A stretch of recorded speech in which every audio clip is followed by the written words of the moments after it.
What up, ladies and gentlemen? Welcome to an early glimpse at 2016 New York Fashion Week, baby.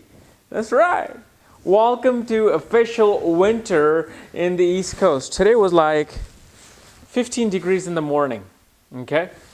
And the reason why I'm wearing this is, yes, to look stupid on the screen, but I just had to go out and get my coffee because I had to wake up so I can shoot this video. And just to go get the coffee, I have to wear this, and I'm wearing my long johns twice here with my heavy ass shoes. So I'm just like, let's just shoot a video like this so you guys can see the magnitude of the cold that is here in DC. My God. So today we are going to be doing our video of Mercury, Venus, and Saturn conjunction. And what happens when Mercury, Venus, Saturn are conjunct in your horoscope. God, nobody ever told me that basements in East Coast are actually cold. I don't know if the insulation is not done right, but this place is cold.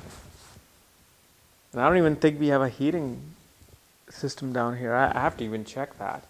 So anyway, guys, if you do not know, if you have this conjunction, where it's placed, how far apart this conjunction are, and all your other planetary placements, for that, check out the links here. Check out my full astrological report, including my books, Astrology, Conjunction, and Aspects of the Speed of Light, including all my consultations here at the link. So, let's talk about this conjunction. God, I look like Michael Jackson, like I'm like holding myself like.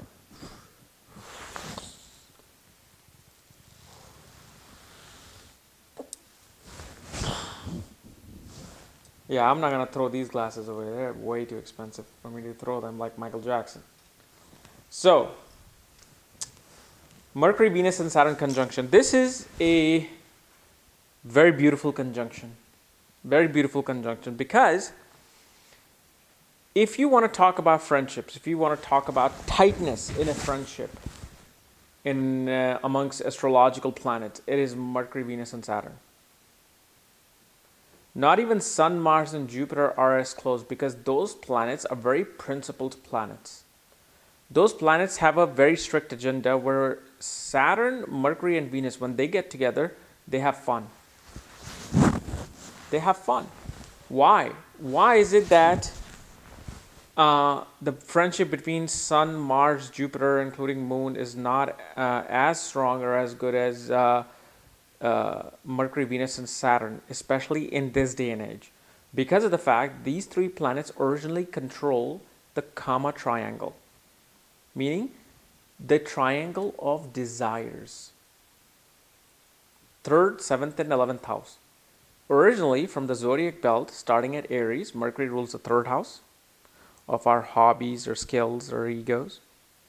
Venus rules the 7th house with relationship, desire for relationship, sexual relationships. And 11th house are basic hopes, wishes, and desires. Like, hey, I want to have a private jet for myself. I want to own 3 Ferraris and 2 Bentleys. These are Kama triangles. They are the ones that bind us in the cycle of wanting to be successful. Do you know you would not want to be successful if you did not have these 3 triangles? Because you know what? You would be following your dharma. The 1st, 5th, and 9th house is actually who you are to be. But what ends up happening is what gives us happiness is 3, 7, and 11. But when you're mature enough, you do always get to your triangle. Now, what does this conjunction mean? Well, what is Mercury? Mercury is speech. Mercury is communication. Mercury is your friends, siblings, your ability to have fun. It's represents marketing and journalism and communication, as I said. It's a significator of education, significator of a counselor, advisor, manager. Venus is a significator of relationship, arts, media, creativity, performing arts, women in general, sweets, foods. It's our ability to give compassion to people. When we have compassion for something, it's Venus. Venus and Moon both, but Venus for sure, because it's the first earth sign. And second house, the sign of Taurus, represents nourishment. and compassion from the family. Then comes Saturn. Saturn represents work, discipline, organization, structure. Saturn represents servants. Saturn represents the hardship of life, the reality of life. Saturn represents becoming old and mature and wise. Anything which is old, mature, wise is Saturn. So when you see those old trees which are 200-300 years old, that's Saturn. When you see like rusted buildings, that's Saturn. Antique furniture, Saturn. And Saturn is also a cold planet because it's the furthest planet. So what happens is, with this conjunction, is that a person, first of all, will find great amount of work ethics in creative pursuits. Creativity, arts, communication, marketing. They have the working ability to get these things done. See, when Jupiter is conjunct these planets, it gives too much hope. It's like, yes, I'm going to be the greatest singer on American Idol, and I'm going to be a great actor. You just wait and see. With this conjunction, what happens is, whoever has this conjunction, they're already out there hustling. They're like out there wanting to really get their audition done, standing in actual line so someone can hear their voice. They kind of become workaholic into presenting their art, presenting their creativity. Now, don't get me wrong. If Jupiter is conjunct in this conjunction with Mercury and Venus, they will definitely do the work. But the thing is, it'll be more hope and more of like just sitting back and chilling.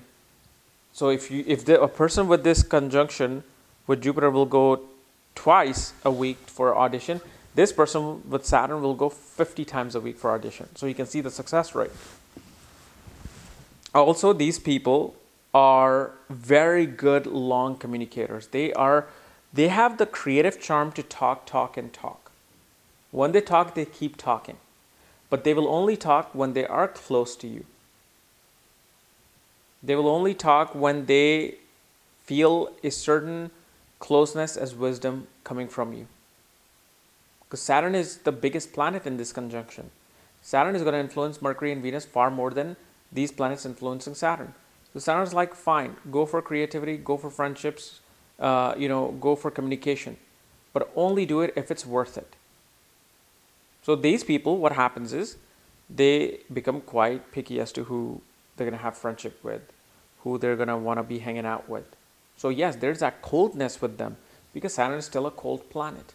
It is going to give somewhat of a harsh nature to this person. So when you go up to this person, they may not want to be your friend as much because Saturn is a slow-moving planet. They will take time in creating friendships. They will take time in trying to understand you. But once you do, that's when you see the fun side of this person. So, like a coworker, you think like, oh my God, she just always work. Does she ever do anything? Well, she does. It's just that she doesn't want to show you that particularly because she's not Jupiter. She's not all about fun, love, and, just hopes and mingling with everybody. No, the Saturn's malefic nature, because Saturn is a natural malefic planet, makes a person a bit reserved in their relationship, in their friendship, in their communication. Professionally, they communicate the best. They have the articulate nature to say what to say, when to say, how to say. And this can also be seen with Saturn aspect on Mercury and Venus, or Venus, Mercury, and Saturn on mutual aspect. And they have this awkward nature to where they are very blunt as to what they want, in a certain business deal or in a certain friendship even. They're able to bluntly say things. Because remember, Saturn is just, hey, this is what we need to do. That's it, let's do it. So there's no like kidding around with it. Saturn loves to have fun with Mercury and Venus, but when it comes to business dealing, they're like, look, this is what I want, this is what I need, and that's it. No budging from it. But especially this conjunction does extremely well in any kind of a creative business, entrepreneurial pursuits. because that's where the work ethic and energy of Saturn is able to show Venus and Mercury their boundaries. Like, look, you can reach this high if you just work. So you'll see these people doing more work than just hoping for it. Like, there's a great quote from Karl Malone. He's a former basketball player from Utah Jazz and NBA. I remember once he said in his interview that I'm always working out. Whether it's weekend, whether it's off season, I'm always lifting weights. Because if I don't do it, I know somebody else is trying to knock me out when I go out on the court. So I'm going to keep working. And that's what this conjunction really defines. Like, whatever pursuits they have, creatively, non-creatively, whether they're a lawyer, whether they're, teachers, they're always on top of it. They're like, look, for me, action is what's going to give me the reaction, not thinking, not fantasizing about something, not hoping for something. So this is what this conjunction really signifies, in a real, just a single metadata, if you want to say. When it comes to education, these people will either pursue things related to like designing, architecture. They will pursue things related to humanitarian work, political science, but mainly any kind of a technical creative pursuits is what I've seen, in my personal opinion, what this conjunction is doing, because I can only tell you what I have seen when I see people's chart and what they're looking for, what they're behaving, how their relationships are. And yes, this conjunction will delay the significance of spouse to come in your life, whether male or female, or relationship to happen, because look, Saturn is their best friend, but Saturn has to do his original job, which is to be a boundary setter, is to be a slow planet, is to be that natural malefic planet. So you're going to get some heartbreaks with this conjunction. But the thing is, when Saturn brings you that person eventually, they'll be a very mature, dignified person who'll be able to stand next to you. Okay? So guys, this is my analysis of Mercury, Venus, Saturn conjunction. If you're new to my channel, subscribe below. And again, if you want to know where your conjunction is placed, all my books, reports, consultation, for that, check out the links here. Otherwise, we'll see you later. Bye-bye.